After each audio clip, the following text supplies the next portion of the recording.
नमस्कार साथियों, सोनी एजुकेशन में आपका बहुत स्वागत है। और आज का हमारा जो वीडियो है वो डेडिकेटेड रहेगा, ये वाला जो हमारा वीडियो है वो डेडिकेटेड रहेगा टीचिंग मेथड्स की। जो हम बात कर रहे हैं उसमें जो भी टीचिंग मेथड्स है उनमें से एक बहुत ही महत्वपूर्ण टीचिंग मेथड जिसको हम डायरेक्ट मेथड के नाम से जानते हैं, जिसको हम नेचुरल मेथड के नाम से भी जानते हैं, बहुत ही इम्पोर्टेंट सा मेथड है। तो आज बात करेंगे कि ये डायरेक्ट मेथड होता क्या है, इसमें किस तरह से चीज़ों को समझाया जाता है, एक नई लैंग्वेज को सीखने के लिए डायरेक्ट मेथड्स की क्या विशेषताएं हैं, क्या मेरिट्स है, क्या डीमेरिट्स है, और भी इसी जुड़ी हुई बहुत ही महत्वपूर्ण एग्ज़ाम के हिसाब से चीज़ों को पढ़ते हैं। तो पहले हम बहुत ही बेसिक, बहुत ही सिंपल सी तरीके से हम चीज़ को समझते हैं साथियों कि डायरेक्ट मेथड होता क्या है। तो the direct method of teaching which is sometimes called the natural method, यही हमारी बात हुई कि इसको नेचुरल मेथड के नाम से भी हम जानते हैं। And is often used in teaching foreign languages, refrains from using the learner's native language, uses only the target language। बड़ा ही इंपॉर्टेंट सा पॉइंट साथियों आया कि जब हमने ग्रामर ट्रांसलेशन मेथड की बात की थी तो हमने उसमें बात की थी कि नेटिव लैंग्वेज से ही एक नई लैंग्वेज को सिखाया जाता है, नोन टू अननोन वाला कॉन्सेप्ट। लेकिन इस मेथड की बात करें तो ये एक डायरेक्ट मेथड है, और ये डायरेक्ट मेथड, इसका मीनिंग इसी में छुपा हुआ है कि ऑब्वियसली इस मेथड के थ्रू जब भी आप किसी भी फॉरेन लैंग्वेज को सीखने की बात करते हैं, यहाँ पे हम बात करते हैं स्पेशली ऐसे सारे बच्चे जिनकी भाषा हिंदी है और वो इंग्लिश सीखना चाहते हैं, मातृभाषा हिंदी है और एक फॉरेन लैंग्वेज यानी इंग्लिश सीखना चाहते हैं, तो उसमें नेटिव लैंग्वेज का प्रयोग नहीं किया जाता है। और जो टारगेट लैंग्वेज यानी जैसे इंग्लिश सीखना चाह रहे हैं तो सिर्फ उसी का प्रयोग किया जाएगा, उसी पे जोर दिया जाएगा। सो ये एक बहुत महत्वपूर्ण डायरेक्ट मेथड का पॉइंट निकल के आता है कि इस मेथड के थ्रू जो भी फॉरेन लैंग्वेज या स्पेशली अगर हमें इंग्लिश सीखनी है तो वहाँ पर हमारी जो नेटिव लैंग्वेज है उसका प्रयोग नहीं होगा, इंग्लिश में ही सारी चीज़ें होगी।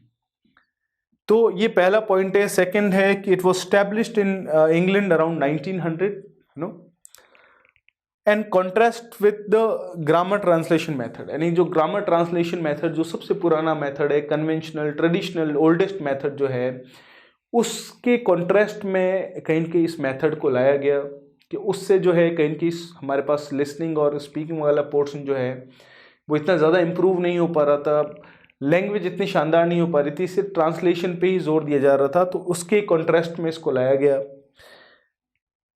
एंड अदर ट्रेडिशनल अप्रोचेज, यानी जो दूसरी भी तरीके कहीं की इंग्लिश को सीखने के लिए या एक फॉरेन लैंग्वेज को सीखने के लिए किए जाते थे, उसके जो कॉन्ट्रास्ट में इसको लाया गया। जैसे एग्जांपल के तौर पे बायलिंगुअल मेथड है, सीजे डॉटसन द्वारा इंट्रोड्यूस किया गया, उसको हम एक अलग से वीडियो में भी देखेंगे बायलिंगुअल मेथड हमारे पास क्या है। तो अब हमारे पास पॉइंट आता है कि डायरेक्ट मेथड की ज़रूरत क्यों पड़ी, और वो मेथड क्या है ऑब्वियसली इसके बारे में पढ़ेंगे। लेकिन ज़रूरत क्यों पड़ी, तो हमने बोला कि जो ग्रामर ट्रांसलेशन मेथड है वो इतना इफेक्टिव नहीं हो पा रहा था, पूरी तरह से लैंग्वेज एक बच्चे को नहीं सिखा पा रहा था, या फिर और भी जो अदर ट्रेडिशनल अप्रोचेस चल रही थी उससे कहीं कहीं एक नई भाषा फॉरेन लैंग्वेज स्पेशली इंग्लिश की अगर हम बात करें तो बच्चा जो है पूरी तरह से सीख नहीं पाता था। तो उसके कॉन्टेक्स्ट में एक कॉन्सेप्ट लाया गया जो कि कहलाया नेचुरल मेथड, एक नया मेथड निकाला गया टीचिंग का और उसको बोला गया डायरेक्ट मेथड। अब देखिए जहाँ तक बात आती है, देखिए साथियों, नेचुरल मेथड की, तो नेचुरल मेथड कोई भी लैंग्वेज को सीखने का क्या है, उससे आप कनेक्ट कर सकते हैं अपने आप को। अपने आप को कैसे कनेक्ट कर सकते हैं, जैसे हम पैदा हुए तो पैदा होते ही बच्चों घर वालों ने ग्रामर की किताब दी नहीं, लैंग्वेज सीखने वाला टीचर बुलाया कि इसको ये भाषा सिखाओ बच्चे को, तो कुछ नहीं आता है ना। उस बच्चे को अगर चाइना में भेज दिया जाता तो वो चाइनीज सीखता, रशिया में भेज दिया जाता रशियन सीखता, इंग्लैंड में भेज दिया जाता तो इंग्लिश सीखता। और यहाँ पैदा हुआ है तो उसकी मातृभाषा सीखेगा, लेकिन उसकी मातृभाषा सीखने का तरीका क्या होगा कि सबसे पहले जो है वो बच्चा ग्रामर की बुक तो लेगा नहीं, वो जब बहुत समय तक सुनता रहेगा। हम देखो छोटा बच्चा होता है वो या तो रोता रहता है, बोलता है कि कुछ नहीं बोलता, वो हमारी बातें हमारे शब्द सुनता रहता है। धीरे धीरे तो ये पहला पोर्शन हो गया natural way of learning, natural method. पहला क्या है, लिसनिंग। देन वो धीरे धीरे बच्चा बोलना शुरू होता है, वो भली गलत बोले कैसा भी बोले, पापा को पापा बोल दे, कुछ भी बोल दे, लेकिन वो बाद में बोलना शुरू करता है तो दैट इज स्पीकिंग। तो listening and then speaking, then वो पढ़ना सीखता है, रीडिंग, एंड देन वो लिखना सीखता है, राइटिंग। तो LSRW, listening, speaking, reading and writing. ये 4 स्टेप वाइज जो तरीके हैं वो हमारे पास आते हैं natural way of learning any language. जो सबसे ज़्यादा आप कह सकते इतना आसान तो नहीं है, टाइम टेकिंग प्रोसेस होता है ये, लेकिन सबसे इफेक्टिव तरीके से अगर किसी लैंग्वेज को सीखना है तो बिल्कुल इस तरह से मेथड अप्लाई किया जाता है। नेक्स्ट एक, in general teaching focuses on development of oral skills. पहला पॉइंट ये हमारे पास बोल रहा है कि ये जो मेथड है वो कहीं की ओरल स्किल्स को जो है डेवलप करने के लिए आप किस तरह से शब्दों को बोलते हैं, उनके प्रोनाउंसिएशन को बोलते हैं आप सही से, ताकि सामने वाला सही से उसको सुन भी पाए, उस पर ज़्यादा इसका फोकस रहता है। और डायरेक्ट मेथड के कुछ और विशेषताएं हैं जिनके बारे में साथियों हम बात करते हैं। Teaching concepts and vocabulary through pantomiming, real life objects and other visual materials. तो इसका जो पहला बड़ा ही इंटरेस्टिंग सा चीज़ है कि आपने देखा होगा कि A for Apple, B for boy जो सीखते हैं सारे बच्चे, मैंने भी वैसे ही सीखा। एक चार्ट होता है, एप्पल बना हुआ होता है और सामने दिखा जाता है कि भाई ये हमारे पास है एप्पल, और एप्पल लिखा हुआ होता है।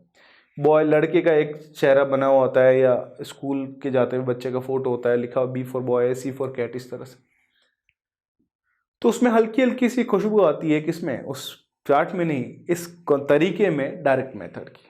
लेकिन इसको और भी विजुअलाइजेशन पे अगर डाल दिया जाए तो ऑब्वियसली जो है, मैं आपके सामने जो है एक फ़ोटो नहीं और आपके सामने रियल बोतल लेके आ गया, मैंने बोला कि B फॉर बॉटल, तो आप देख के जब भी ये इमेज आपके दिमाग में आएगी या ये वस्तु आपकी आंखों के सामने आएगी, आपके सीधा आपके दिमाग में वर्ड क्या आएगा, बोतल। तो ये क्या है, डायरेक्ट मेथड है।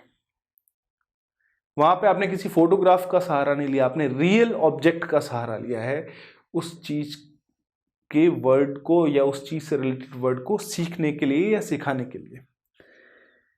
पेंटोमाइमिंग क्या होती है कि इसके अंदर आप एंटरटेनमेंट करते हो, कहानी या कविता के थ्रू कैसे भी करके जो है आप चीज़ों बच्चों को सिखाते हो, तो पेंटोमाइमिंग कहलाता है साथियों।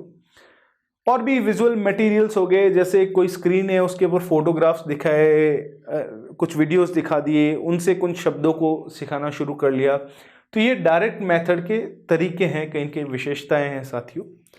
नेक्स्ट पॉइंट है कि इस जो मेथड है इसके अंदर ग्रामर जो है वो इंडक्टिव अप्रोच से सिखाई जाती है। इंडक्टिव अप्रोच का मतलब ये हो गया कि आपको रीडिंग के समय ग्रामर रूल्स नहीं समझाए जाते हैं, आपको तो बोला जाता है कि पढ़ते समय ऑब्जर्व करिए कि कहाँ चीज़ें एक जैसी जैसी यूज हो रही है ना। आपने देखा, अच्छा एक वचन के साथ हमेशा देख रहे हैं कि इज़-एम-आर में से इजी आ रहा है, बहुवचन के साथ इज़-एम-आर में से आर ही आ रहा है, और आई के साथ इज़-एम-आर में से एम ही लिखा जा रहा है। तो आपने, ये है इंडक्टिव मेथड। आपको सिखाया नहीं गया कि भाई ये रूल्स रट लो कि भाई एक वचन है तो इज आएगा, बहुवचन है तो आर आएगा, आई है तो एम आएगा। नहीं, आपने जो है खुद ही ढूंढ के इस चीज को निकाला है। इस चीज को हम इंडक्टिव तरीके से ग्रामर को सिखाना बोलते हैं, जो बहुत ही आसान सा है, बहुत ही सिंपल सा है। तो ये हमारे पास कुछ कैरेक्टरिस्टिक्स की बात कर रहे हैं हम डायरेक्ट मेथड की, जिसके अंदर हमने बहुत ही इंपॉर्टेंट पॉइंट्स देखे हैं। और भी है centrality of spoken language including a native like pronunciation, यानी जो स्पोकन लैंग्वेज है, जो बोली जा रही है, वो भाषा आपकी टारगेट लैंग्वेज ही होगी, वो सेंट्रल रहेगी हमेशा, उसको हमेशा सबसे ज़्यादा तवज्जो दी जाएगी जिस लैंग्वेज को आप सीखना चाह रहे हो, स्पोकन में भी। Focus on question answer patterns, देखिए ये जो मेथड है वो फोकस करता है क्वेश्चन आंसर पैटर्न्स पे। अब क्वेश्चन आंसर पैटर्न क्या होता है, हम अभी जो है इसकी पेडागोजी जो है उसके बारे में पढ़ेंगे तो बात करेंगे हमारे पास। Direct method in teaching a language is directly establishing an immediate and audio visual experience या association between experience and expressions. अब ये यहाँ पर ये कहना चाह रहे हैं, हम ये सीखना चाह रहे हैं कि जो डायरेक्ट मेथड है किसका, टीचिंग का, लैंग्वेज का, वो कहेंगे एक डायरेक्ट स्टैब्लिश करता है एक कॉन्सेप्ट ऑडियो विजुअल एसोसिएशन के थ्रू जो है एक्सपीरियंस और एक्सप्रेशन के अंदर। अब एग्जाम्पल के तौर पे जो है आप ये देखिए कि कहीं कोई सेंटेंस लिखा हुआ है कि I called him but he did not answer my call, he did not answer it. तो एक तो हो गया कि आपने लिखा हुआ ये पढ़ा है, एक एक्सप्रेशन के साथ बोल रहे हैं कि I called him but he did not answer it.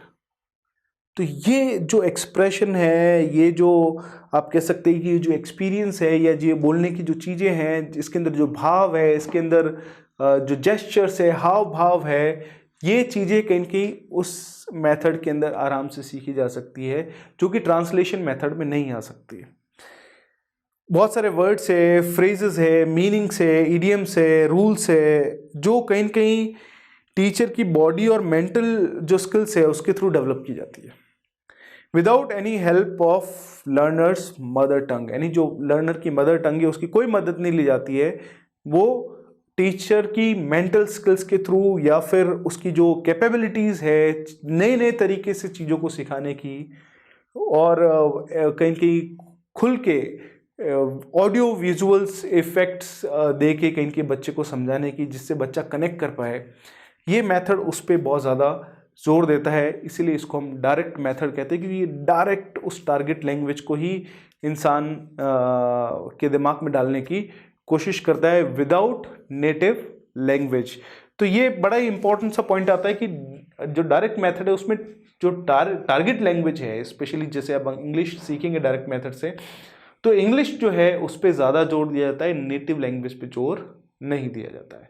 ठीक है, इस चीज़ को दिमाग में रखें। नेक्स्ट है direct method of teaching languages aims to build a direct way into the world of target language, making a relation between experience and language, word and idea, thought and expression, rule and performance. ये छोटे छोटे से इसने बहुत ही हम लोगों ने जो है इलेबरेट करके इस चीज़ को बोला है कि ये जो डायरेक्ट मेथड है लैंग्वेजेस को सीखने का, वो कहीं न कहीं एक टारगेट लैंग्वेज जो है उसकी दुनिया में डायरेक्ट घुसने का एक तरीका है।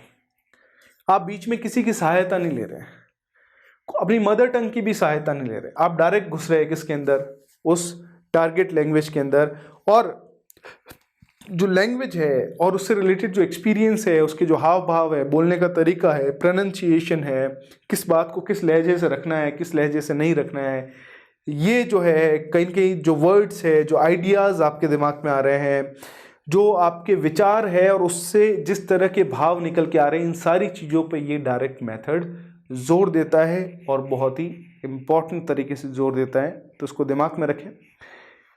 This method intends for students to learn how to communicate in their target language. ये जो मेथड है ये सबसे ज़्यादा जोर और सबसे इम्पॉर्टेंट चीज़ जो बताता है, सिखाता है कि इस मेथड के तरीके से अगर आप किसी फॉरेन लैंग्वेज को या टारगेट लैंग्वेज को, या यहाँ बात करें तो इंग्लिश को अगर आप टारगेट करेंगे, तो आपको जो है कम्युनिकेट उस लैंग्वेज में कैसे करना है वो सबसे ज़्यादा अच्छी तरीके से सिखा पाएगा।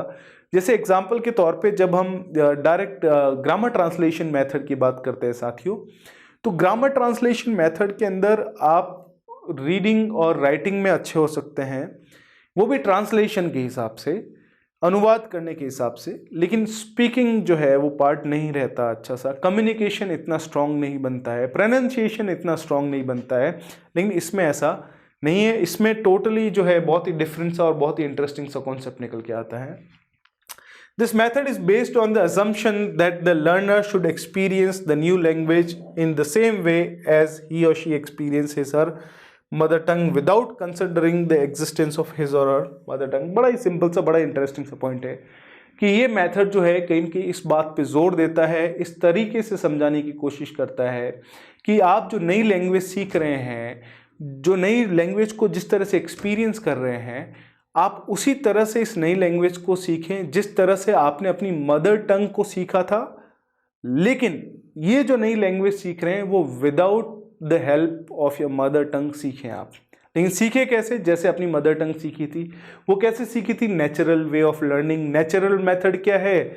लिसनिंग, स्पीकिंग, रीडिंग और राइटिंग। तो ये यही जोर देना चाह रहा है डायरेक्ट मेथड कि जिस तरह से आपने अपनी मदर टंग, मातृभाषा जो सीखी थी, जिस तरीके से, उसी तरीके से आप एक नई भाषा भी सीखें, लेकिन अपनी मदर टंग के सहारे के बिना। तो ये बड़ा इंपॉर्टेंट सा और इंटरेस्टिंग सा पॉइंट हमारे पास आता है। अब इसके कुछ और महत्वपूर्ण पॉइंट्स हमारे पास डायरेक्ट मेथड के आते हैं। पहला है no translation. Grammar translation method में आप ट्रांसलेशन करते हैं, लेकिन यहां पर कोई ट्रांसलेशन नहीं है। ये वही तरीका है जिसके बारे में हमारी बात चल रही थी कि एक स्कूल में गए, कॉन्वेंट स्कूल में, जिसके अंदर अंग्रेजी ही बोली जाएगी, चाहे दोस्तों से बात करो, चाहे टीचर से बात करो। अगर दूसरी भाषा में आप बात करते हुए पकड़े गए तो आप पे फाइन लगेगा। ये क्या है? ये कहीं की डायरेक्ट मेथड जो है वो स्कूल्स में अप्लाई करने का एक तरीका है, एक नई लैंग्वेज को सिखाने का, एक ऐसी लैंग्वेज जो उस बच्चे की मदर टंग नहीं है। Concepts are taught by means of objects or natural contexts through the mental and physical skills of the teacher only. जो टीचर उसकी मेंटल और फिजिकल जो हमारे पास स्किल्स रहेगी, उस मेंटल और फिजिकल जो स्किल है हमारे पास, इसको एक बार कट कर लीजिएगा।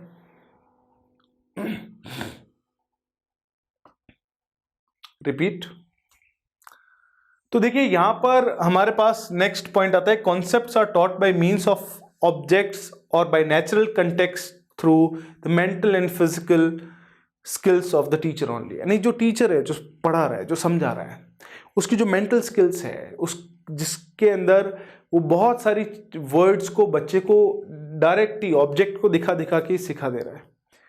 उसको जो है चार्ट में बी फॉर बॉयज या जी फॉर गर्ल लिखने की या समझाने की जरूरत नहीं है। उसने तो एक लड़का लाया, सामने खड़ा किया कि लड़का है, बॉय, डायरेक्ट विजुअल्स के थ्रू जो है वो समझाने की कोशिश कर रहा है। तो इस तरह से जितनी चीज़ों पे, अपनी स्किल पे टीचर ने काम किया हुआ है मेंटल लेवल पे, उतनी ही अच्छी तरीके से वो चीज़ों को समझा पाएँ। ये बड़ी इंपॉर्टेंट चीज़ है। Aural training helps in reading and writing, listening and speaking simultaneously. यानी जो ऑरल ट्रेनिंग है, यानी जो वर्ड्स को बोलने की, सेंटेंसेस को बोलने की, उनको बार बार रिपीट करने की, जो वो है रीडिंग में बड़ी हेल्प करती है, क्योंकि बोलते बोलते एक फ्लुएंसी आ जाती है इंसान के अंदर। तो वही चीज़ को जब वो पढ़ता है इंसान, तो पढ़ने में भी बड़ी दिक्कत नहीं होती है। राइटिंग के अंदर भी जो है चीज़ें आसान हो जाती है, क्योंकि जो थॉट्स उसके दिमाग में आ रहे हैं वो बोल भी सकता है, तो उनको लिख भी सकता है इंसान, है ना। लिसनिंग में भी बड़ी हेल्प मिलती है, क्योंकि जिस लैंग्वेज, नई लैंग्वेज, टारगेट लैंग्वेज को जो बोल रहा है, वो ऑब्वियसली जो है सही प्रोनाउंसिएशन के लिए उसको सुनना भी पड़ेगा बहुत अच्छे से। Grammar is taught in directly through the implication of the situation creation. यानी ग्रामर जो है वो रटाई नहीं जाती है, डिडक्टिवली नहीं पढ़ाई जाती है, इंडक्टिवली पढ़ाई जाती है, जिसके अंदर जो सिचुएशन है उसके हिसाब से ही ग्रामर का यूज़ करना, या कोई पैराग्राफ दिया हुआ है उसके अंदर ग्रामर के कॉन्सेप्ट किस तरह से यूज़ किए गए हैं, उनमें सिमिलैरिटीज़ देख के कहीं कहीं ग्रामर को सीखने पर जोर दिया जाता है। ये डायरेक्ट मेथड का एक बहुत ही इंपॉर्टेंट पॉइंट है। अब हम बात करते हैं कुछ टेक्निक की, कि जो डायरेक्ट मेथड है, जो नेचुरल मेथड है इंग्लिश को सीखने का या कोई भी फॉरेन लैंग्वेज को सीखने का, उसकी टेक्निक्स में हमारे पास आता है कि क्वेश्चन आंसर एक्सरसाइज होती है। अब क्वेश्चन आंसर एक्सरसाइज क्या है कि the teacher ask questions of any type and the student answers. यानी किसी भी तरह का जो है कहीं की क्वेश्चन पूछा जाता है लैंग्वेज से रिलेटेड ही, और बच्चा जो है उसका आंसर देता है। इसमें इंटरेक्टिव क्वेश्चन आंसर जो है कॉन्सेप्ट कहीं की ड्रिल चलती रहती है। डिक्टेशन का मतलब होता है कि शब्दों का बोलना, सही बोलना, है ना। जैसे एग्जाम्पल के तौर पे हमारे पास वर्ड है टीचर, तो उसको टीचर नहीं बोल सकते, हम टीचर ही बोलना पड़ेगा। हमने बोला स्टूडेंट, तो स्टूडेंट नहीं बोल सकते, स्टूडेंट ही बोलना पड़ेगा। ये क्या है? डिक्टेशन ना। बड़े बड़े जो फिल्मों में काम करते हैं एक्टर वैक्टर, ये डिक्टेशन की क्लासेस लेते हैं कि कोई भी लैंग्वेज में किसी भी शब्द को कैसे बोला जाता है, तो उसका लहजा होता है और उसका एक तरीका होता है उसको बोलने का तरीका। तो the teacher chooses a grade appropriate passage and reads it allowed. यानी जैसे कोई पैसेज लिया टीचर ने और वो उसको जोर जोर से पढ़ रहा है, ताकि बच्चा शब्द जो है वो पढ़ेगा, मतलब शब्दों को सुनेगा, और वो ये समझ में उसको बच्चे को ये समझ में आएगा कि अच्छा इस शब्द को बोलने का तरीका या लहजा ये है। तो वो डिक्टेशन वाला पार्ट हो गया हमारे पास। ये कुछ टेक्निक्स है reading aloud, the students take turn reading sections of a passage, play और अ डायलॉग अलाउड। अब जिस तरह से देखिए यहाँ पे डबल कॉन्सेप्ट्स आ गए, तो टेक्निक की बात करें तो पहला क्वेश्चन आंसर वाला कॉन्सेप्ट चलता रहता है। सेकंड हमारे पास है कि टीचर जो है वो किसी पैसेज को या किसी प्ले को या किसी भी लिखी हुई चीज को जोर जोर से पढ़ता है, तो बच्चा उसको सुनता है, उसको ये समझ में आता है कि अच्छा इस वर्ड को इस तरह से बोलना है। और बच्चा भी जो है क्या करता है कि पैसेज को या किसी प्ले को जोर जोर से बारी बारी से बच्चे पढ़ते हैं, ताकि जो भी उन्होंने सुना है टीचर के पढ़ने पर जोर जोर से, या कोई भी शब्द का प्रोनाउंसिएशन उन्होंने समझा है, तो वो उसको सही से बोलने की कोशिश करें। अगर वो गलत बोल रहे हैं तो टीचर उनको बोले कि देखिए ये तरीका गलत है इस वर्ड को बोलने का, उसको सही तरह से बोलिए। तो उनका जो स्पीच है, वो ऑरल स्किल जो है वो बहुत ही शानदार हो जाती है, प्रोनाउंसिएशन बहुत ही शानदार हो जाता है, जो कि ग्रामर ट्रांसलेशन मेथड में नहीं होता है। अब नेक्स्ट टेक्निक हमारे पास आती है कि student self correction. When a student makes a mistake, the teacher offers या हिम और her a second chance by giving a choice. कि भाई अगर वो गलत बोलता है स्टूडेंट, प्रोनाउंसिएशन में, पढ़ने में, स्पेलिंग में कुछ गड़बड़ हो रही है, तो उसको वापस से बोला जाता है। बच्चा जो है उसको सेकंड चांस मिलता है कि आप वापस से बोल दीजिए, कोई दिक्कत नहीं है।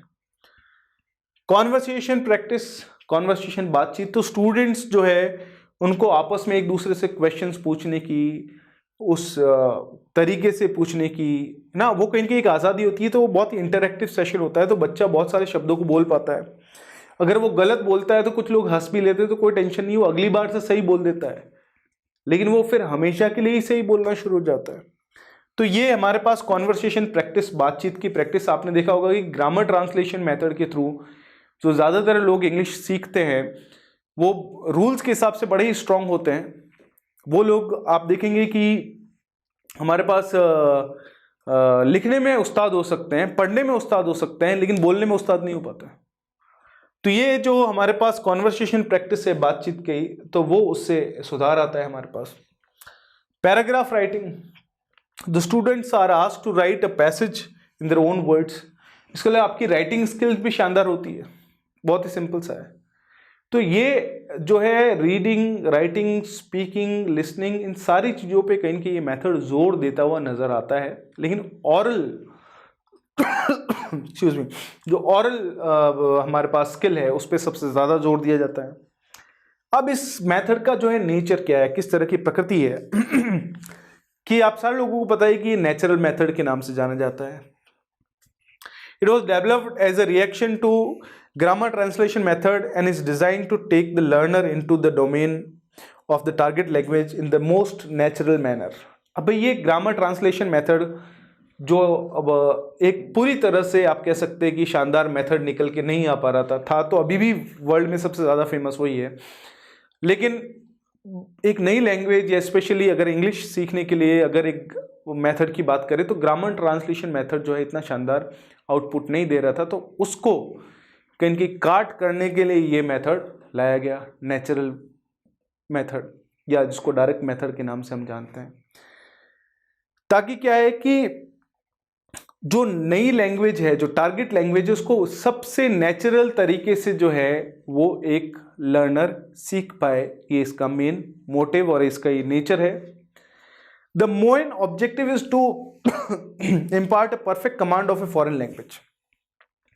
इसका मेन मोटिव यही है कि भाई जो फॉरेन लैंग्वेज आप सीख रहे हैं, जैसे हम इंग्लिश सीख रहे हैं, तो वो जो है कहीं की पूरी तरह से उस पर कमांड आए।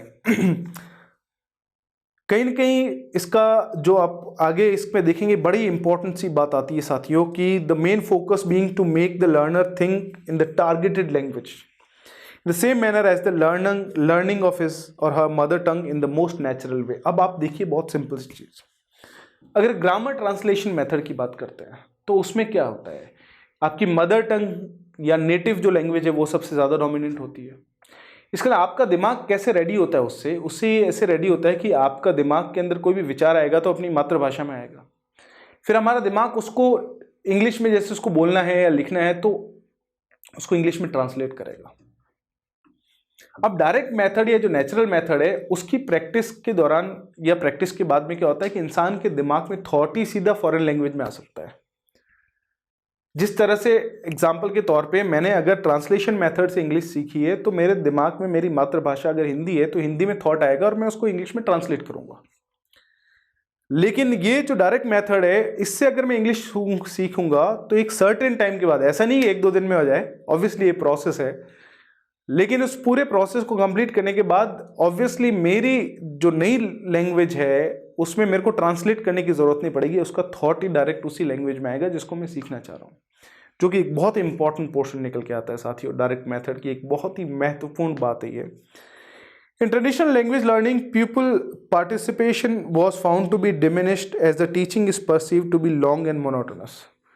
जो ट्रेडिशनल मेथड है, स्पेशली अगर हम बात करें बाइलिंगुअल मेथड की या हम बात करें हमारे पास ग्रामर ट्रांसलेशन मेथड की, तो उसके अंदर जो बच्चों का जो पार्टिसिपेशन है वो बड़ा ही कम रहता है। मतलब कि जैसे यहाँ पर तो क्या है, बच्चे इंटरेक्ट कर रहे हैं, एक दूसरे से सवाल भी पूछ सकते हैं, कॉन्वर्सेशन भी हो सकता है, लेकिन जो ट्रेडिशनल मेथड है उसमें टीचर ही सब कुछ बताया जा रहा है, मोनोटोनस सा लंबा सा कॉन्सेप्ट चलता जा रहा है, जो कि इस डायरेक्ट मेथड में ऐसा नहीं है, और भी ज़्यादा इंटरेक्टिव है, स्टूडेंट फ्रेंडली है, और आपके लैंग्वेज के जो चारों पहलू है उन पे जोर देता है अच्छी तरीके से।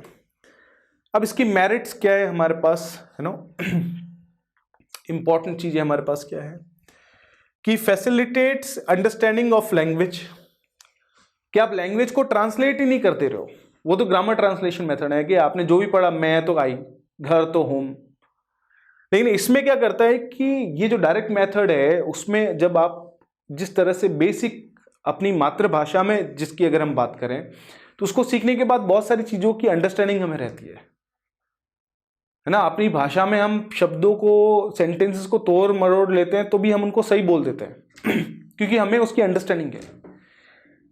उसी तरह से जब हम डायरेक्ट मेथड से साथियों इंग्लिश सीखते हैं तो वो कहीं ना कहीं हमारी अंडरस्टैंडिंग को, लैंग्वेज की अंडरस्टैंडिंग को बढ़ाता है और इजी हो जाती है बहुत। क्या टारगेट लैंग्वेज, या जैसे इंग्लिश की हम बात करें मदर टंग से कहीं ना कहीं बहुत सारी चीज़ों को हम कनेक्ट भी कर लेते हैं, बहुत ही सिंपल सा हमारे पास पॉइंट है। और ये जो हमारे पास डायरेक्ट मेथड है वो बहुत ही अंडरस्टैंडिंग वाला कॉन्सेप्ट बन जाता है, क्योंकि ऑब्वियसली आपको सुनने नहीं, आपने देखा होगा थोड़े टाइम पहले हमने बात की थी कि टीचर जोर से पढ़ता है, बच्चे भी जोर से पढ़ते हैं, तो जो सुनने में और जो है पढ़ने में एक बहुत ही अच्छा कॉम्बिनेशन बैठ जाता है इस मेथड को बार बार अप्लाई करने से, क्लासरूम में अप्लाई करने से। ये जो मेथड की दूसरी बहुत ही इंपॉर्टेंट चीज निकल के आती है कि जो आपकी बोलने का जो तरीका है उसके अंदर ये फ्लुएंसी लाता है। Fluency of speech resulting in results in easier writing, यानी जब आप बोलने में बहुत अच्छे हैं तो जो थॉट्स आ रहे हैं वो अगर आप बोल भी पा रहे हैं तो उनको आप लिख भी सकते हैं। सिंपल सा लॉजिक है। It tends to improve expression, आपके एक्सप्रेशंस को इम्प्रूव करता है, क्योंकि हर भाषा का कहने का, बोलने का और बॉडी जेस्चर्स यानी हमारे जो हाव भाव है उनके साथ ये मैच कर लेता है, क्योंकि आपको स्पीकिंग की भी अच्छी खासी प्रैक्टिस हो जाती है।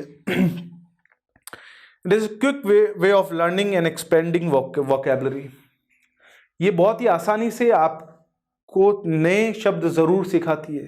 जैसे एक तो आपने बोला rocket rocket rocket rocket, R for rocket, बस आपने फोटो देखा है, लेकिन एक आपको एक जगह ले जाया जाए जहाँ असली में रॉकेट पड़ा हुआ है, आपको बोला जाए कि ये रॉकेट है, तो आपके जीवन में कभी नहीं भूलेंगे कि रॉकेट क्या होता है। तो क्विक तरीके से इस तरह से जो है डायरेक्ट मेथड से सीखी जा सकती है, क्या हमारे पास वोकैबुलरी सीखी जा सकती है। Aids reading, reading becomes easier and more pleasant and it also promotes a habit of critical study. यानी जो डायरेक्ट मेथड है उससे जब हम, जैसी हमारी मातृभाषा में हमको कोई विचार आते हैं, हम फील करते हैं, उसी तरह से एक फॉरेन लैंग्वेज को या स्पेशली इंग्लिश की बात करें तो वैसी ही एक हैबिट डेवलप हो जाती है जो कि रीडिंग में बड़ी हेल्प करती है हमारे को, है ना। Improves the development of language sense, language sense जो है बड़ा इंप्रूव हो जाता है। एक तो आप देखिए ट्रांसलेशन मेथड के अंदर सिर्फ आपको हिंदी टू इंग्लिश या इंग्लिश टू हिंदी सेंटेंस बनाना आता है बस, या आप पढ़ सकते हैं उसको बस। लेकिन यहां पर हम बात करें लैंग्वेज का जो सेंस आता है वो तो स्पीकिंग के हिसाब से भी आता है, वो लिसनिंग के हिसाब से भी आता है, रीडिंग और राइटिंग के हिसाब से भी आता है। तो ये एक सेंस जो है कहीं की क्रिएट करता है। Next is full of activities, which makes it interesting and exciting, full of activities है। बच्चे आपस में जो है क्वेश्चन मतलब टीचर से क्वेश्चन आंसर हो सकते हैं, बच्चे आपस में बात करेंगे, इंग्लिश में बात करेंगे या नई जो भी भाषा वो सीख रहे हैं उनमें वो बात करेंगे। टीचर जो है जोर जोर से पैसेज को पढ़ेगा या किसी प्ले को या स्टोरी को पढ़ेगा, बच्चा भी जो है बारी बारी से पढ़ेगा। तो ये बहुत ही इंटरेस्टिंग और एक्साइटिंग बन जाता है सीखना इस मेथड से, इसलिए ये मेथड बड़ा ही इंटरेस्टिंग सा है साथियों। emphasizes the target language by helping the pupil express their thoughts and feelings direct in target language without using their mother tongue। यानी ये एक बच्चे को इस तरह से तैयार करता है, एक शिष्य को इस तरह से तैयार करता है ये मेथड, कि जो भी शिष्य इस एक नई लैंग्वेज या स्पेशल इंग्लिश की बात करें इस मेथड से अगर सीख रहा है तो बहुत इस मेथड की प्रैक्टिस के बाद में वो कहीं की अपने विचारों को डायरेक्ट उस फॉरेन लैंग्वेज में बोल सकता है, बता सकता है, उसको अपनी मातृभाषा की मदद की कोई ज़रूरत नहीं रहती है। बड़ा ही इंपॉर्टेंट सा है। Develops listening, speaking and reading. और आगे हमने बोला पैसेज की भी लिखने की बात की थी, तो राइटिंग की भी बात की जा सकती है, लेकिन स्पेशली लिसनिंग, स्पीकिंग और रीडिंग पे सबसे ज़्यादा जोर दिया जाता है और पूरी तरह से डेवलप की जाती है। इंक्रीज्ड एम्प्लॉयमेंट अपॉर्चुनिटीज़, आपने देखा होगा कि ग्रामर ट्रांसलेशन मेथड के थ्रू आप सिर्फ ट्रांसलेट करना जान सकते हैं, लेकिन इस मेथड के थ्रू आपकी स्पोकन जो लैंग्वेज है, जो फॉरेन लैंग्वेज जो आप सीख रहे हैं, जैसे इंग्लिश की बात करें तो आप उसमें बहुत बेहतर हो सकते हैं। तो जब बहुत बेहतर हो सकते हैं, रीडिंग भी आपकी शानदार हो सकती है, स्पोकन वाला पार्ट भी शानदार हो सकता है, लिसनिंग भी शानदार हो सकती है। तो आगे के आने वाले समय में यानी जो 12th के बाद, कॉलेज के बाद में बहुत सारी एम्प्लॉयमेंट अपॉर्चुनिटीज़ जो है वो जनरेट करती है ये चीज़। क्योंकि एक इंसान, अगर आप ये देखिए कि आपको अगर कहीं इंग्लिश का ट्रांसलेटर बनना है तो आपको बोलनी और सुननी भी आनी चाहिए, तो इससे बहुत सारा एम्प्लॉयमेंट मिल सकता है नो। ये मेथड जो है ऐसी सारी चीज़ों को, लैंग्वेज के उन सारे पहलुओं को बहुत अच्छे से स्ट्रॉन्ग करता है, जिसके अंदर आगे जाके इंसान अगर उस तरीके से सीखता है तो उस फॉरेन लैंग्वेज की ज़रूरतों के हिसाब से जहाँ जहाँ एम्प्लॉयमेंट अपॉर्चुनिटी मिलती है वो उसका पूरा का पूरा फ़ायदा उठा सकता है।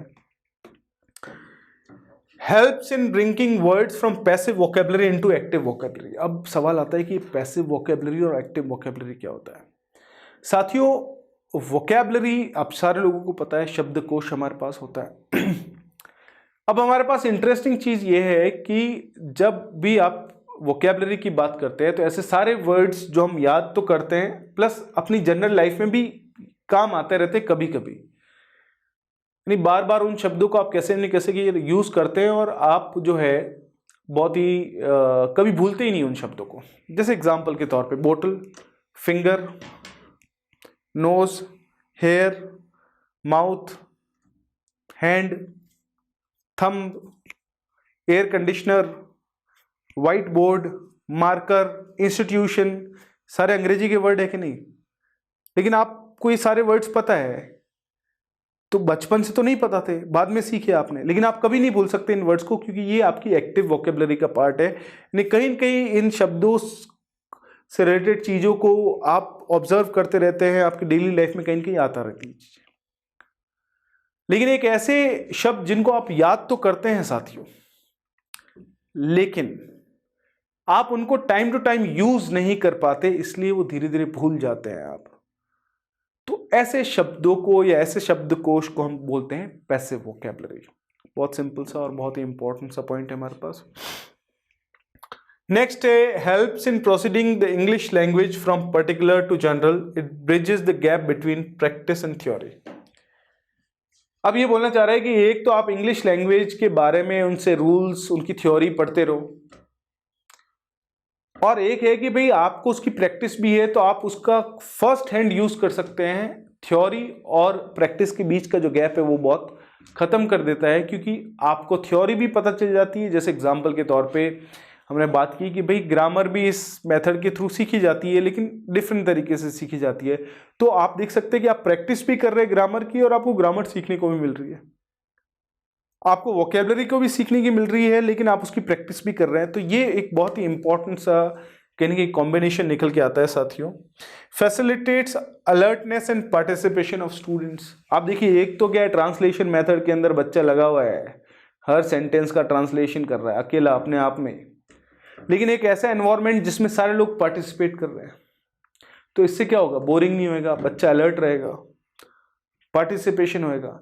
तो ये हमारे पास जो है अलग अलग बड़े ही इंपॉर्टेंट से पॉइंट्स आते हैं जिनको आप दिमाग में रखें। बहुत ही सिंपल से पॉइंट है जो डायरेक्ट मेथड से रिलेटेड है। नेक्स्ट हमारे पास आती है इसकी डीमेरिट्स, कि डीमेरिट्स हमारे पास क्या है। Ignore systematic written work and reading activities. अब देखो ग्रामर ट्रांसलेशन मेथड में क्या है, रीडिंग हैबिट पे जोर दिया जाता है, सिस्टमैटिक तरीका डिडक्टिवली सिखाया जाता है कि अच्छा नाउन ये होता है, इसके ये पार्ट्स ये होते हैं, इनका यूज़ कैसे होता है, लेकिन इसमें ऐसा सिस्टमैटिक कॉन्सेप्ट नहीं होता है। आपको रीडिंग पे जोर तो दिया जाता है इसमें भी, लेकिन स्पोकन पे भी जोर दिया जाता है नो डाउट, लेकिन आपको सिस्टमैटिक तरीके से नहीं है। आपको बस जैसे ग्रामर सीखनी है इससे, तो आप प्रैक्टिस करते रहिए, रीडिंग हैबिट बनाए रखिए, उसके अंदर जो सेम जैसे रूल्स के कॉन्सेप्ट्स आपको समझ में आते हैं तो उनको निकाल के समझिए और उनको अप्लाई करते रहिए। तो कोई सिस्टमैटिक कॉन्सेप्ट जो है कहीं कहीं नहीं होता है। May not hold well in higher classes where the translation method may be more suitable. यानी कहीं न कहीं ये जो मेथड है वो जो हायर लेवल के जो कॉन्सेप्ट्स आते हैं उसमें कहीं कहीं इतना शानदार नहीं हो पाए जितना ग्रामर ट्रांसलेशन मेथड हो सकता है। हर बार तो नहीं, लेकिन कुछ सिचुएशन में इस तरह से किया जा सकता है। नेक्स्ट है सपोर्ट्स ओनली लिमिटेड वोकेबलरी। जैसे एग्जांपल के तौर पे मैं ये बोलना चाहूँ आपको कि ये ग्रह जो है वो मंगल ग्रह है।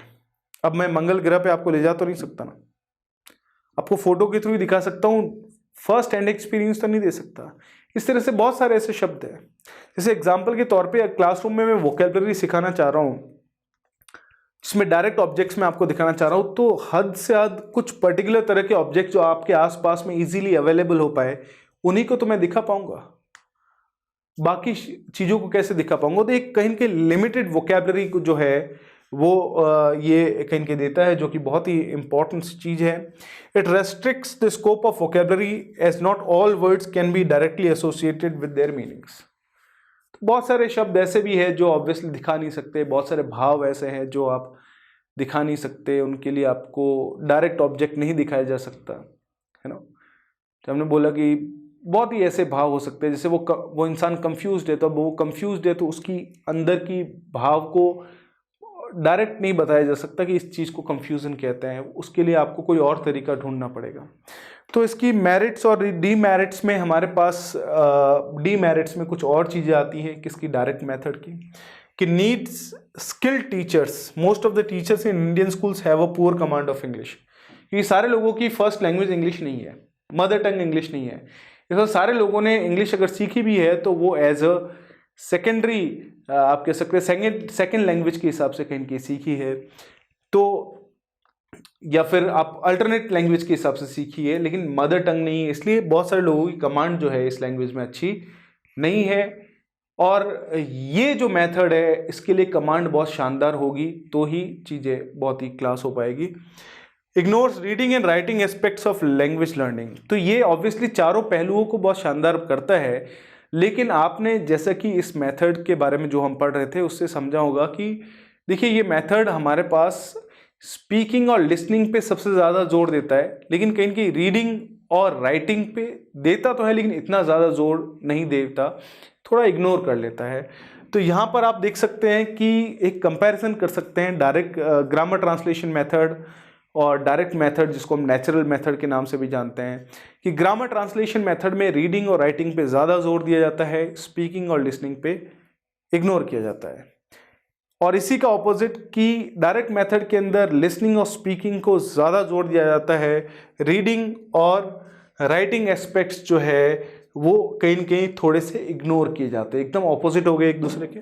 Does not teach grammar systematically. इस मेथड के थ्रू आप ग्रामर सिस्टमैटिकली नहीं सीखते हैं, डिडक्टिवली नहीं सीखते हैं।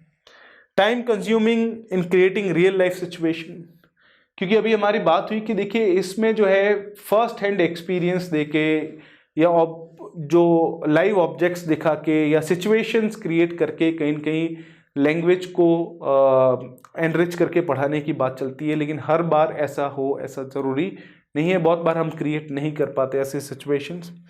Less suitable for slow learners who struggle with this method. ऐसे सारे बच्चे जो स्लो लर्नर्स हैं उनको जो है इस मेथड के थ्रू आप कह सकते हैं कि अगर हम इंग्लिश सिखाने या कोई भी फॉरेन लैंग्वेज सिखाने की बात करें तो वो बहुत ही मुश्किल भरी चीज़ हो सकती है, बहुत दिक्कत देने वाली चीज़ हो सकती है, उसको समझ में ना आए चीज़ें। तो कहीं न कहीं ये स्लो लर्नर के लिए एक बहुत ही लॉजिकल, बहुत ही हेल्पफुल मेथड नहीं माना जा सकता। तो ये हमने बात की साथियों डायरेक्ट मेथड, जिसको नेचुरल मेथड भी बोला जा सकता है। बड़ा ही इंटरेस्टिंग सा और बहुत ही इम्पोर्टेंट सा हमारे पास मेथड है। जो भी टीचिंग मेथड्स है उनसे रिलेटेड जितने भी क्वेश्चंस बनते हैं उनकी प्रैक्टिस हमने एक वीडियो में दी है, उस वीडियो को ज़रूर देखें ताकि आप इन पे बेस्ड क्वेश्चंस किस तरह से आते हैं आप समझ सकते हैं। तो इस वीडियो को देखने के लिए बहुत ही बहुत धन्यवाद। बहुत ही शानदार रहे आप। Thank you so much. Take care.